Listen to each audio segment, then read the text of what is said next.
Welcome back to Engelbart Gaming. Today I've got something truly terrifying to show you. Something that will shake your conceptions of horror to their very core. Something that you won't believe can exist in this shared reality of ours. What horrendous thing could I possibly be speaking of? Well, you already clicked the thumbnail, so you know that today I'm covering Castlevania for the Amiga. Yes, welcome to another episode of Utterly Pointless Comparisons. This time I'll be comparing the original NES/Famicom version of Castlevania to the Amiga port that came out years later. This is an episode of Utterly Pointless Comparisons that may be the most terrifying one I've ever created. You are going to witness unspeakable horrors, the likes of which you never thought possible. What you're about to witness is like a car crash that you can't look away from.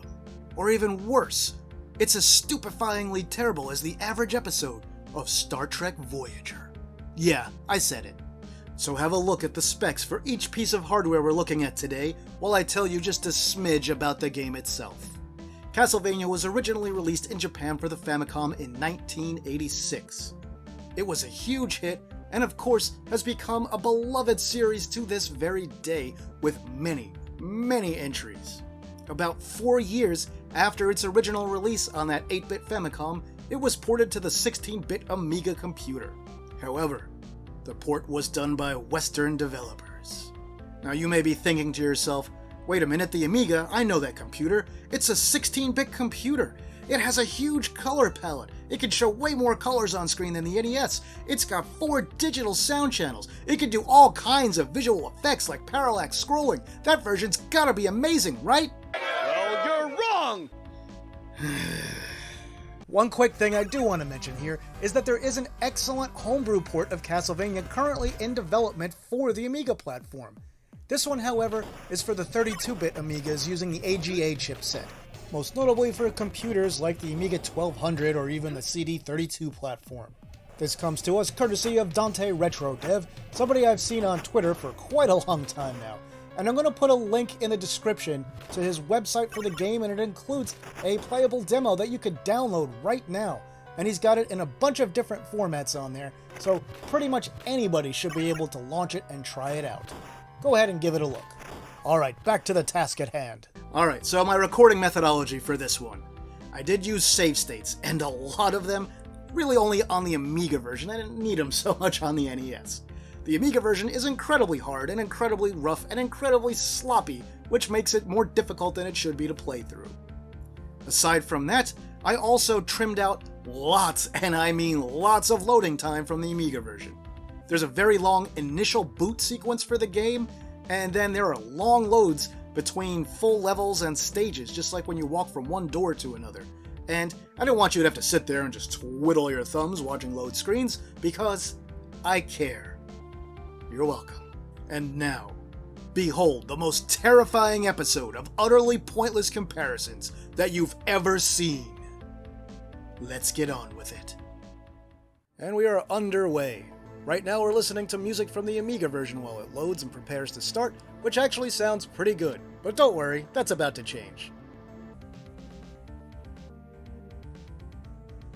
Ugh, just listen to the music as you approach the castle. At least one thing that's apparent is you can see that there's way more color in the Amiga version. And once it actually gets started, you can see how choppy it is. It looks way choppier than the original 8-bit NES version that came out about 4 years before it. Now, they did include most of the secret items and treasures there, like you've seen on the first one, but get ready for... Look at the zombies in this version! They took a little bit of creative license with those, and they just look like they were designed by maybe one of the programmer's kids or something. They look terrible! And one thing I should mention, you're probably aware that most Amiga games are controlled with single-button joysticks, so in Castlevania on the NES, you have to press up and then attack to use your special sub-weapons, like the Holy Water here. In the Amiga version, much like the Commodore 64 one that I looked at a couple of years back, you have to press and hold the attack button in order to use a sub-weapon. Now, in theory, that doesn't sound like such a terrible solution, but the problem comes from the fact that when you get multipliers that allow you to throw 2 or 3 sub-weapons at one time, it's kind of impossible to get any benefit from that in the Amiga version, because you can't rapidly throw things by pressing and holding a button. As we go into this next area here, with our bats that approach, we can see the hidden pork chop is where it's supposed to be, and some of the colors are actually kind of nice on the Amiga one. I will also add that Simon Belmont himself actually looks pretty good in still shots. And then, as you can see, the merman enemies look completely ridiculous on the Amiga, much worse than they did in the NES original. Again, they kind of look like they were drawn by a kid. Now, one other thing I'll say is actually improved in the Amiga version. One of the few things I can point out is that stairs work a lot nicer in one way, and that is you can jump onto them, like you can in later entries in the proper series that we would see on consoles on their native platforms. And here on the Amiga, you can see we don't even have the doors, so when you're going from one stage into the next, they just have a blank space that you walk into. And then it just loads. What they do have is a nice fade transition that's not there on NES, and it looks okay, but most people probably aren't even going to notice it. Now the background in this area doesn't look so great on the Amiga. I don't know why they didn't spend a little more time on it. Some of the backgrounds you'll see actually look pretty good. And here's where you run into our first issue with that weapon multiplier. Having, two of them doesn't really amount to much here. And it's easier to just beat the bat by swinging the whip at it. And if you didn't notice, your whip power-up, in the Morning Star in this version, is quite a bit longer. Now on NES, on these transition screens, we just hear the walking sound. On the Amiga, during these map transition scenes, we get to hear the original introduction to the castle music all over again. Speaking of music, one thing I forgot to point out is that in the Amiga version, it plays the wrong song in almost every level. So in the first level there, on NES, we got the normal first level music, which is Vampire Killer. Meanwhile, on the Amiga, we got the music from level 3 instead. Now here in the second level as we begin it, you can see some of the armored knights look a lot stupider in the Amiga version, but the backgrounds actually look pretty good. You can see there's a good amount of color there, some of the tiles look nice, and if, again, you were just looking at this in still shots, you'd probably think, well, that doesn't look so bad. It's just once you see it in motion and how awfully choppy it is, it kind of ruins the entire experience. Once again, you can see there's no doorway there. Wait till you see the look of the Medusa heads. You've probably never seen anything like that. Talk about something that looks like it was designed by a little kid. Those look absolutely terrible. Oh, and also with the spear armor guys, don't you love how fast they walk on the Amiga one? They're way faster than they are in any of the other versions. And yeah, I let the NES version get a little further ahead because the Amiga version in parts is way faster, and I catch up to it this fast, as you can see with these two next to each other. So once again, on the NES we have the normal, music you would associate with this level, the level 2 stage.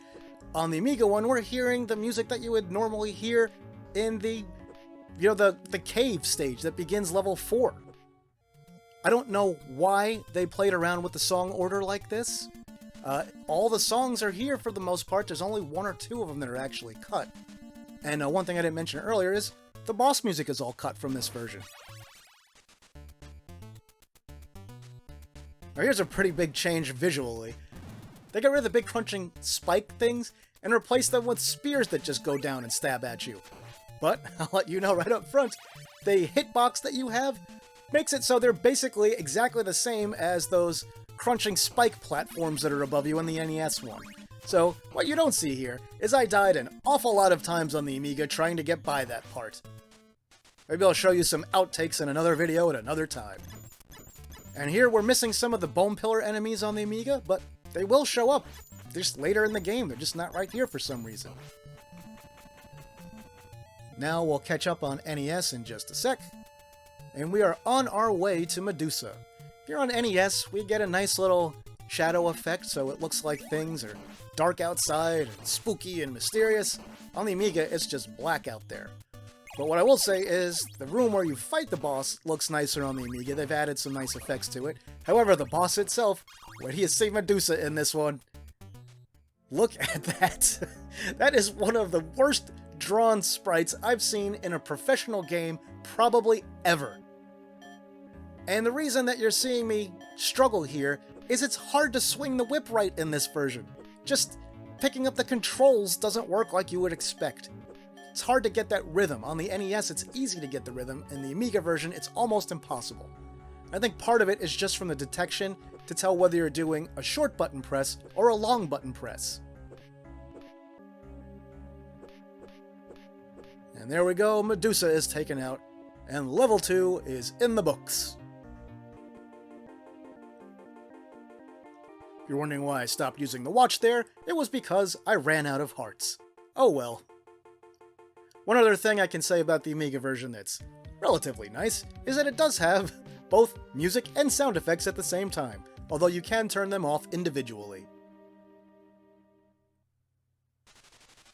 Alright, so here's the third stage, and once again, some of the background colors and tiles look kinda nice on the Amiga version.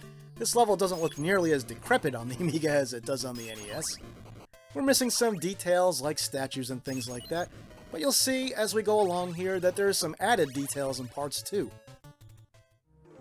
If this had moved smoothly, I think no one would really have too many complaints because it does look okay, even though the style is noticeably different. And another annoying thing in the Amiga is the arc of the holy water weapon when you throw it is completely different.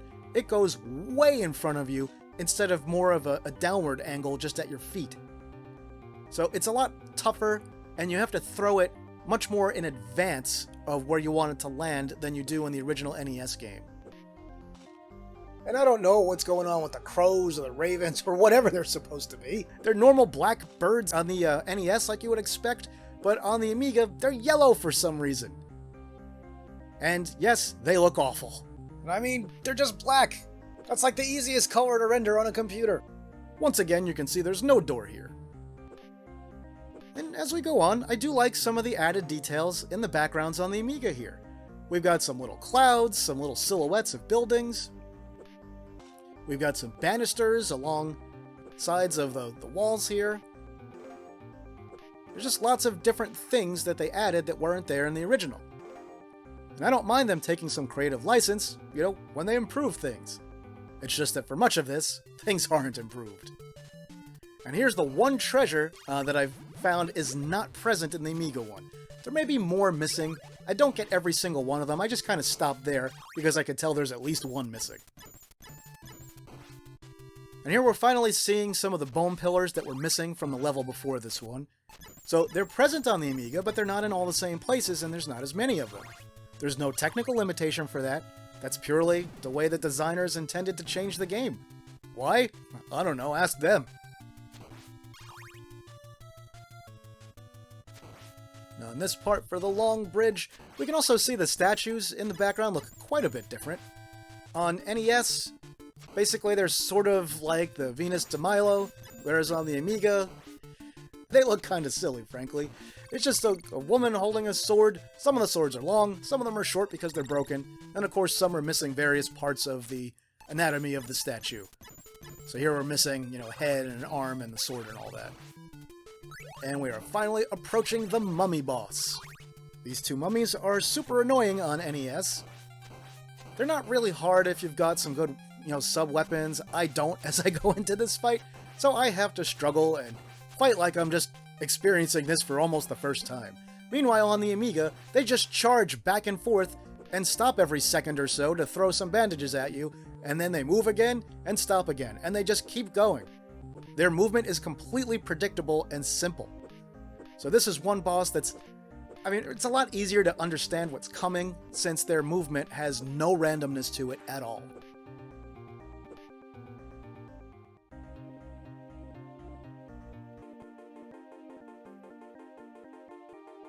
And that's the end of level 3 in both versions of the game.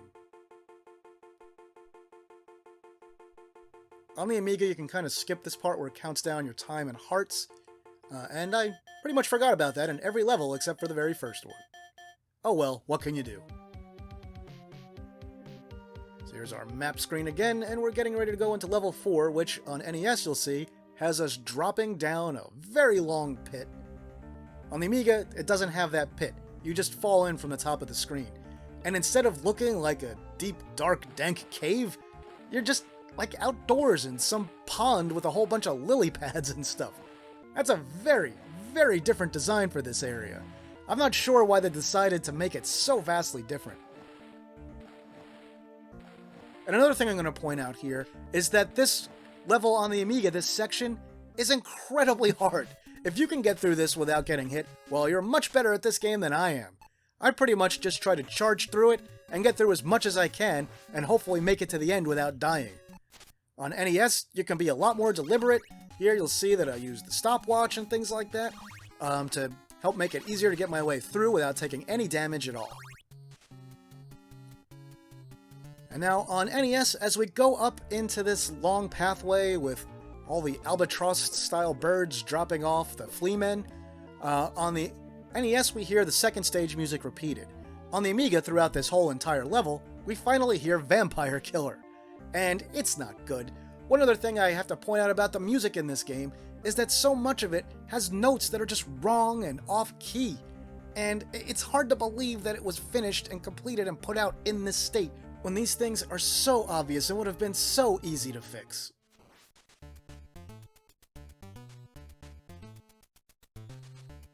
As we get ready to go into this section, it looks sort of like a cave. You know, on NES we could see the backgrounds are a lot different and a lot more detailed on the Amiga here. I just love that it says castle all over the place. Like, we need to be reminded that this is a castle. Why did they put the ram or whatever animal that's supposed to be on so many of the walls? Got me. I don't know. All I do know is that this is one of my least favorite areas in the entire game, and I'm glad it's almost over. These skeleton dragons are a lot easier to kill on NES, partially again because of all the choppiness in the movement in the Amiga version, but we'll eventually get them. You know, what can you do? So you can see more of the secret, items are there from the breakaway blocks. And we're up to the Frankenstein's monster boss with his little pet flea man that doesn't die. And even though I hate most of the redesigned characters on the Amiga version, I kinda like this Frankenstein's monster for some reason. He's a little goofy looking, and he's got a giant head, but I don't know. There's something kind of appealing about the design, I guess. I do kind of like the background here better also, much like through the cave section itself. We just have these nice columns, and there's a lot more color in the background. The foreground blocks didn't look so great, but everything else looks pretty nice. Again, in still photos, not when the game's in motion, because it's really choppy.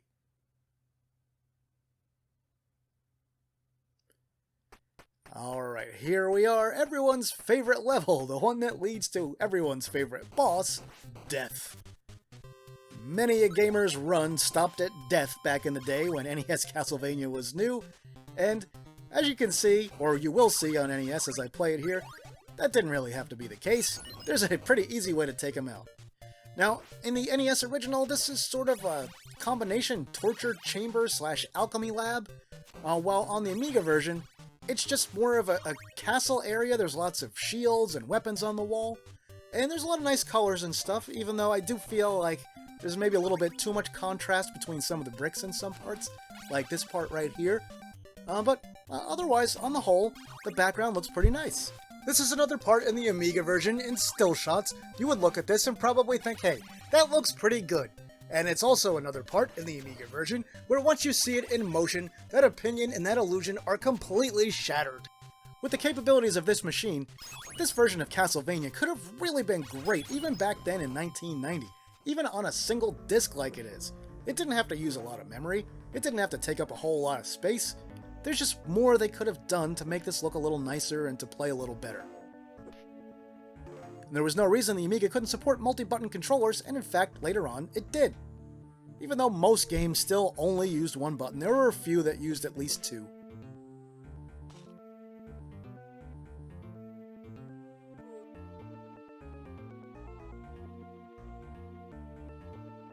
And look how bad the axe armors look in this one.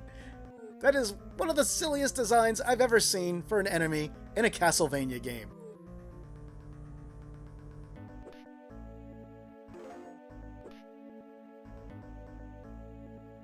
Here you'll watch me dance around for a moment while I avoid picking up that axe because I don't want it yet. And yet we get a little more variety again in the background tiles here on the Amiga, which is kind of surprising and pretty nice actually. But here you can see what I'm talking about, where they got rid of all like the chemicals along the wall and all that kind of stuff that's in the original NES version of the game, and they've pretty much just replaced it with various suits of armor and shields and some weapons and things like that. We do still in parts see things like skeletons chained up along the walls, but we're missing like all these little electric diodes and various other things that we see in the NES version here also, as this different part of the sort of laboratory area comes into view. So I don't think it's a terrible change. I mean, it's okay, even though it kind of modifies the atmosphere that you get out of this level. And also kind of weird on the Amiga version that they went with the level 2 music in this area. I mean, it's okay. It fits a little, I guess, but it doesn't fit as well as the music that's supposed to be here, like we hear in the NES version. And I thought for a moment that maybe this game just played random tracks in the levels, but I double checked it, and at least for me it didn't. It was playing the same songs in every level every time that I tried it. Yes, sadly, I suffered through this experience more than one time.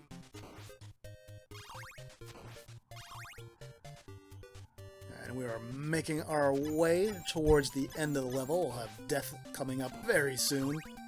And you're gonna see a radically different attack pattern for death, sort of. And you'll see what I mean when we get there. And man, look at what they did to this hallway. They got rid of all the, well, blank paintings or windows or whatever they're supposed to be on NES. Got rid of sort of the diagonal diamond pattern. And instead, they went with these really garish colors and these axes on the walls. Like, the patterns themselves would have been alright, but the colors should have probably been a little darker on this stuff for it to look better. And we get some more of those terrible Medusa heads that, of course, don't even move in the right kind of sine wave pattern that we see in the NES version. Death has decided on the Amiga he's not going to come out until I go all the way across the screen, and there we are. And this is all Death does in the Amiga version. He just swings back and forth like a pendulum. Meanwhile on NES, if you get to Death and you've got triple Holy Waters, it is super easy to take him out. You can just stun lock him and he'll never even get a chance to move. Having triple boomerangs also makes the fight pretty easy, but the Holy Water is much easier. Now because of his movement patterns on the Amiga, you can't do the same trick. They also don't react the same, any enemies when they get hit by Holy Water. They don't get stunned, they just kind of keep walking and take some damage. So here, the easiest thing to do is what I'm doing, just sit in the bottom left corner, throw axes at him every time he gets close. And we're almost there, he's only got a couple of hits left, and there we go. Death is taken out in both versions of the game, and we're getting ready to approach the game's final level, which will also be the only level in the entire game where it plays the same music in the level. Hooray for that! So here's our final look at the map, which helpfully says Castlevania on the Amiga version, in case you forget where you are. Alright, now on NES you're going to see a very different experience here. So, just gameplay-wise, I just march straight towards the end, and I don't even bother fighting any of these giant bats, because you don't have to. Meanwhile, on the Amiga, you can't really do that same thing. You've got to take a few of them out. If you just continue walking, they stay on the screen, and they pretty much never go away. Or at least, I wasn't able to get rid of them on any time that I played this, and tried it in this area. Now, I will say, this is another area on the Amiga where I think the backgrounds are actually much nicer. I really like it. I think the colors are better, and I think it has a good atmosphere for the final level. It is missing that sort of weird bird head. And then as we get into this area of the castle, again, it's a little bit different design, as far as the tiles go. I'm not sure that it's better in either version. We definitely have more color on the Amiga. I'm not sure that the design itself is superior, though. And I will say this part here, with the clock gears, on the Amiga, you can't even tell that you can step on them because they're similar to the background color and they don't stand out at all. Here on NES, it's a lot more apparent that those are platforms that you can walk on. And we're just gonna run right up that screen on the Amiga. And I let the NES version catch up here. And now, on the Amiga, it just keeps playing the last song music throughout this entire level, including the boss fight. On the NES, of course, we get this intro to Dracula music as we approach him. Again, we have incredibly different designs for the backgrounds. On NES, we have a much spookier design that really lends itself to making this a final area with a memorable look and feel. On the Amiga, they just went with super garish colors again that stick out like a sore thumb. And Dracula himself looks kinda goofy on the Amiga version. His face looks weird and he's a lot wider and more squat. He looks just sillier, is really the only way to say it. And on the NES version, I ended up taking my time here because I didn't feel like dying and doing this over. Really, you can get 2 hits in for every jump, and I think I may have when I originally did my NES versus C64 comparison video a couple of years back.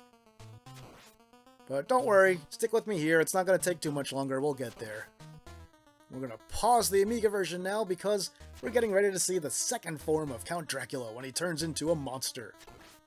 One odd thing you'll notice in about a second here is that when you defeat the first form of Dracula, in the Amiga version, it plays like the jingle you get when you pick up the last, orb for the game being completed. It does that when you defeat the first form of Dracula on the Amiga. And then, instead of playing the Dracula, exclusive boss music for his second form, it just turns the music off and doesn't play any music at all in this part.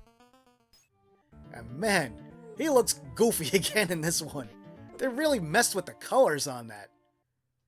And, I mean, he looks like a giant evil chipmunk. I don't know what else to say there.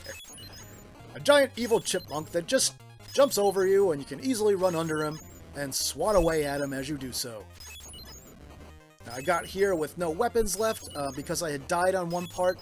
It was in the first section when I went from the area with all the giant bats into the first area with the stairs. I forgot to mention that. And I cut that out, obviously, because I wasn't going to make you wait through a death while I respawned and everything. Alright, and there we are. Castlevania is completed. And there's dueling Simons getting ready to whip each other.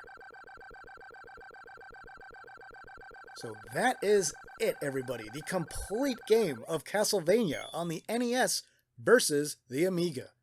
And once again, it's kinda sad that the Amiga version is so choppy and so janky, and the collision detection is so rough, considering it's on much more powerful hardware and it came out so much later. And for the ending on the Amiga, we get that one quick scene there, and then that's it. On the NES original, for the ending, we get sort of these fake credits with sort of parody actor names as you go through it, like Love Chaney Jr. instead of Lon Chaney, and things like that. In the Amiga, we just get to this high score board that's exclusive to this version. And they've got a score in the top score that's impossible for anyone to achieve, so you can literally never get the high score in this version. Isn't that nice? I don't remember if it's like that in the retail copy, because I'm playing this on an emulator, obviously. I'm pretty sure it was like that, but I just don't quite remember. If I'm wrong, feel free to let me know in the comments. And now let's move on to our conclusion. Now that we've seen both of these games compared to the bitter end, what conclusions can we draw here? Well, other than the fact that the Amiga version sucks, not a whole lot. Like many ports from other platforms to the Amiga, it doesn't take any advantage of the hardware at all. It doesn't use any of the visual tricks it can pull off, it sounds terrible, and it plays even worse. C64 Castlevania, which as I mentioned earlier I compared a few years back to the NES original, and I'll link that here, was rough around the edges, but at least you could see the potential in that version of the game. Amiga Castlevania is just bad from start to finish. Now, I don't know the development history of this game. Maybe they didn't have much time to make it, and it was done by a few relatively inexperienced coders, which was very often how things were done back then. But even so, this is an officially licensed Konami title. But, as I've said in prior videos, if you didn't already know this, none of the big Japanese companies cared even a little bit about any of their titles' quality when they appeared on Western computer platforms. And, frankly, that's how you end up with something as much of a mess as Amiga Castlevania. So, tell me, what are your thoughts on this one? Have you seen Castlevania on the Amiga before? Do you think there are worse versions of the original Castlevania out there than this one? How about your favorite? What's your favorite version of the game? Tell me all about it in the comments. And that'll do it for this video, my retro gaming friends. If you enjoyed the video, please toss it a like and share it online somewhere. If you haven't yet, subscribe to the channel and hit that notification bell so you won't ever miss any of my videos. You can now support the work I do here on Patreon or Ko-fi, or through channel memberships. With that, I'll say thanks for watching, and see me later.